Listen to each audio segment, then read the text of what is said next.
주식은 인생 그리고 야생. 안녕하세요. 시크릿 경제연구소 대표 영웅 전찬함입니다. 오늘의 특징주 영상 내용 좋다면 채널 구독과 영상 좋아요 클릭 부탁드립니다. 오늘 9월 9일 마감 시황 간단히 말씀드리도록 하겠습니다. 코스피 지수는 지난주 금요일에 이어서 오늘도 역시 상승 마감하는 모습을 보여주었습니다. 전일 코스피 지수가 지난주 금요일에 9월 6일이었죠. 코스피 지수가 2009포인트로 상승 마감했는데 오늘은 지난주 금요일 시장 대비해서 10포인트나 상승하면서 2019.55포인트로 상승 마감하는 모습을 보여주었습니다. 조금 아쉬운 게 1포인트만 상승했다면, 추가 상승했다면 2020이었을 텐데 2020선을 회복했을 텐데 참 그 점이 좀 아쉽습니다. 그래도 역시 10포인트나 상승했으니까 천만 다행이죠. 역시 오늘 코스닥 같은 경우는 지난주 금요일처럼 약보합세로 마감하는 모습을 보여주었습니다. 그래서 625, 전일 9월 6일에는 631포인트로 마감했던 것 같은데 오늘은 625.77포인트로 하락 마감하는 모습을 보여주었습니다.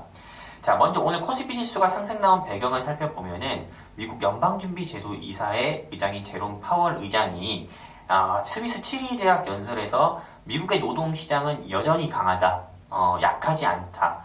이 연방준비제도 이사회는 경기 확장세를 유지하기 위해서 적절한 조치를 취할 거다라고 하면서 기준금리를 기준금리를 인하 가능성을 시사했고요. 또한 중국의 인민은행이죠. 우리나라의 한국은행에 해당하는 중국의 인민은행이 경기 부양을 위해서 지급 준비율 인하와 그리고 지방채 발행까지 나섰다는 소식 등으로 오늘 코스피 지수가 상승 마감한 것으로 보입니다.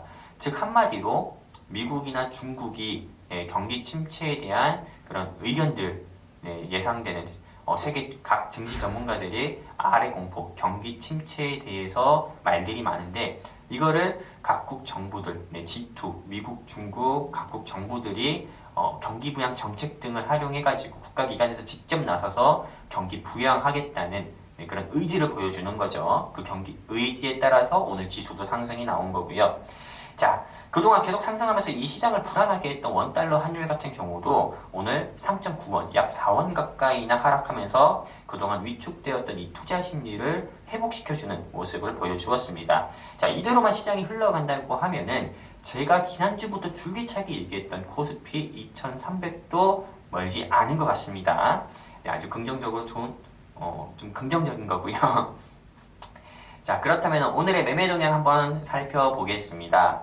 먼저 코스피 시장에선 개인 투자자가 1728억을 매수했고, 그리고 기관은 725억을 매도했고요. 외국인은 2332억을 순매수하면서 코스피 지수 상승을 좀 이끌어주는 모습을 보여주었습니다. 자, 그리고 코스닥 시장에선 기관은 954억을 매도했고 외국인은 528억을 순매도했고요. 이 개인이 1463억을 순매수해주면서 기관과 외국인이 파는 거에 대해서 지수 하락이 없이 지수 방어를 해주는 모습을 보여주었습니다. 지난 주말에 태풍 링링 때문에 아주 좀 피해가 전국적으로 좀 심한 것 같습니다. 저도 살면서 이런 태풍의 위력을 겪어본 거는 아주 좀 처음인 것 같습니다. 매미 이후로 처음인 것 같아요. 아무쪼록 전국적으로 조금 피해가 있다고 들었는데 좀 조속히 좀 빠른 시간 안에 수습이 됐으면 좋겠고 피해가 좀 크지 않았으면 좋겠습니다. 자, 그렇다면 9월 9일 오늘의 상승 종목은 어떤 종목이 있고 하락 종목은 어떤 것이 있었는지 본격적으로 살펴보는 시간 가져보도록 하겠습니다. 자, 9월 9일 오늘 상한가 간 종목은 뉴인텍이라는 종목입니다. 뉴인텍. 뭔가 좀 사람 이름 같은데요. 그럼 이 뉴인텍이라는 회사에 대해서 말씀드리도록 할게요. 자, 코스닥 거래소에 속한 종목이고 코드 번호는 012340입니다. 이 회사 같은 경우는 1977년에 법인 설립됐고 97년도에 코스닥 시장이 상승한 회사입니다. 증착 필름 및 기기용 콘덴서와 신재생 에너지용 콘덴서 등을 생산하고 판매하는 회사입니다. 한마디로 주사업이 이거라는 거죠. 근데 오늘 시장에서 상승 나온 이유를 보면은 어떤 걸로 상승 나왔을 것 같습니까? 그냥 뜬금없이 퀴즈 내서 좀 당혹스럽죠. 자, 바로 말씀드리도록 할게요. 오늘 시장에서 상승 나온 이유는 일단 내일이죠. 9월 10일 대한민국 국회에 수소 충전소가 설치가 된다고 합니다. 이게 한마디로 세계 최초로 문을 연다고 하는 거고, 즉 세계 최초로 오픈한다는 이슈가 아주 크고, 그리고 국회라는 상징성이 부각이 돼서 이 대한민국의 랜드마크가 되지 않을까라는 이슈로 인해서 오늘 수소차 관련주들이 일제히 오전 전부터 상승 나왔는데, 뉴인텍 같은 경우는 오늘 상한가로 마감을 하는 모습을 보여주었습니다. 자, 그렇다면은 일진 다이아나 대우부품, 평화산업, 평화홀딩스, 그리고 JNK 히터 등 많은 수소차 관련주가 있는데 왜 오늘 뉴인텍이 상한가 나왔는지 한번 말씀드리는 시간 한번 가져보도록 할게요. 마이크 때문에 조금 혀가 꼬이는 부분 양해 부탁드립니다. 이 회사는 수소차를 비롯해서 친환경 자동차에 들어가는 콘덴서와 관련된 특허만 이 회사가 28개를 가지고 있습니다. 그리고 그렇기 때문에 이 관련주로 분류가 됐고요.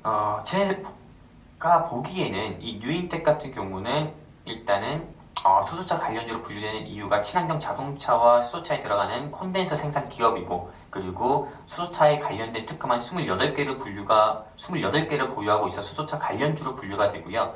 그리고 추가로 이건 제 어디까지나 주관적인 분석인데, 제가 요새 조금 정치 테마주들이 많이 상승 나오고 있죠. 홍땡땡 관련주라고 해서 고려산업이 시장에서 상승 나온 적도 있었고요. 그리고 지난 금요일엔 에이텍이 하락 나온 적도 있었고, 그리고 최근에 하천기계라든지 많은 종목들이 시장에서 상승이 나오고 있는데요. 이 뉴인텍은 항땡땡 야권 후보, 즉 야권 쪽에 있는 특정 정치인의 항땡땡이라는 특정 정치인의 관련주로 분류가 돼서 이전에 시장에서 상승 나왔던 적도 있습니다. 오늘 수소차 테마로도 올라간 것도 있지만, 상승 나온 것도 있지만은 항땡땡 후보의 관련주로 분류가 돼서 오늘 야권 후보들의 관련주들이 올라갈 때 오늘 이 뉴인텍이 여기에서 좀 추가로 상승 나온 것으로 저는 좀 보고 있습니다. 한마디로 오늘 수소차 테마에 이어서 특정 정치인의 이슈까지 더해져서 오늘 상한가 나왔다라고 말씀드릴 수 있습니다. 제가 이 특정 정치인들의 이름은 좀 언급할 수 없어서 조금 말을 하는 데 있어서 좀 버벅댔습니다. 요즘 양해 부탁드릴게요.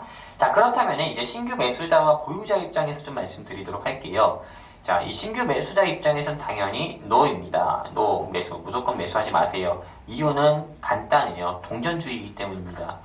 동전주 매매를 해가지고 수익을 보신 분들은 계속 동전주만 매매합니다.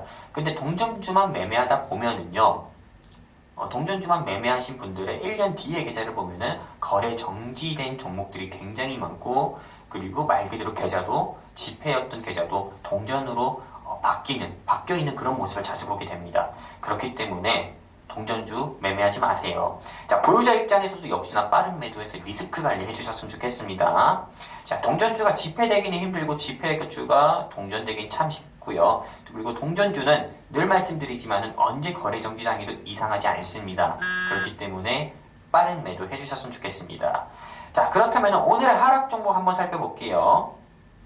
오늘의 하락 종목은 일지테크라는 종목입니다. 이 회사 코스닥 거래소 종목이고 코드 번호는 019540입니다. 이 회사는 자동차 차체를 구성하는 말이 어렵네요. REINF 사이드 컨트롤, 사이드 컴플 등, 그리고 각종 패널 등을 생산 및 판매하는 자동차 부품 전문 기업입니다. 1996년에 설립이 됐고, 최근 시장에서 상승 나온 모멘텀을 보면은 이 일지테크가 운영하는 기업부설 연구소에서 탄소 섬유 강화 플라스틱, 그리고 클래크 메탈 등 신소재 기술을 개발을 했고, 그리고 현대자동차의 1차 부품 협력 업체라는 이슈로 알려졌고, 그리고 추가로 현대차가 일본 수출 규제에 맞물려서 국내 업체 중에 탄소 섬유 업체를 찾고 있다는 소식에 따라서 이 회사가 관련주로 분류가 돼서 수혜받을 수 있다라는 전망에 이 일지테크가 시장에서 아주 짧은 시간에 30%에서 50% 상승이 나왔습니다.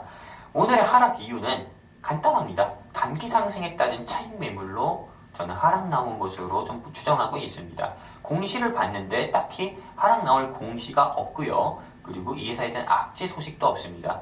한마디로 지금 뭐 삼성전자에서 중국에서 불화수소 테스트 다 완료했고, 그리고 일부 코스닥 기업의 상장, 코스닥 거래소에 상장되어 있는 회사들도 부품 개발하고 국산화에 성공하면서 이제 일본의 수출 규제 없이도 제품을 생산하는 단계까지 이르렀기 때문에 당연히 그 관련주들이 한때는 이 관련주들이 상승 나왔었는데 요즘에는 차익 매물로 나오는 건 당연하다고 봅니다. 그렇기 때문에 오늘 차익 매물 출현한 것으로 보고요. 이에 따라서 애국테마라고 불리는 모나미라든지 신성통상이라든지 그리고 깨끗한 나라 등도 추가 상승 없이, 남영비비안 같은 경우도 추가 상승 없이 하락 나오는 모습을 보여주고 있는 것처럼요. 자, 그렇다면 이제 신규 매수자와 보유자 입장에서 좀 말씀을 드리도록 할게요. 신규 매수자 입장에서는 당연히 NO 매수입니다. 무조건 매수하지 마세요. 이 한일 무역전쟁 수혜 테마로 해가지고 올라갔던 종목들은 당분간 매수하지 않는 것이 좋을 것 같습니다. 한마디로 주식이라는 게 차익 실현이 나오면, 즉 차익 매물이 나오면은요, 계속 끝없이 나옵니다. 제로 소멸로 인한 차익 매물은요. 그렇기 때문에 저는 이 테마, 한일 무역전쟁 수혜 테마주 같은 경우는 추가 하락이 나올 수 있다 봅니다. 그렇기 때문에 매수는 하지 않으셨으면 좋겠습니다.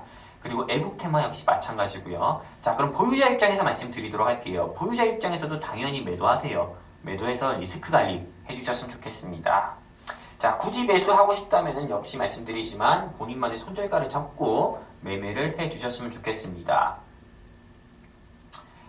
자, 오늘도 우리 시크릿 경제연구소를 믿고 투자하시는 우리 회원님들, 즉 미투분들께서 성공 투자를 좀 하셨는지 모르겠습니다. 이제 언제죠? 9월 10일하고 9월 11일만 있으면, 즉 우리가 이틀만 매매하면 추석, 민족 대명절이라고 하는 추석이죠. 꼭 매매하실 때 손절가 잡고 매매해 주셔가지고 남은 이틀 동안 성공 투자하셔서 추석 명절은 아주 가족분들과 즐겁고 따뜻한 한가위 보내셨으면 좋겠습니다. 저는 좀 더 유익한 자료 가지고 내일 여러분들 찾아뵙도록 하겠습니다. 저는 시크릿 경제연구소 대표 영웅 전찬남이었습니다. 감사합니다. Shutterstock Music.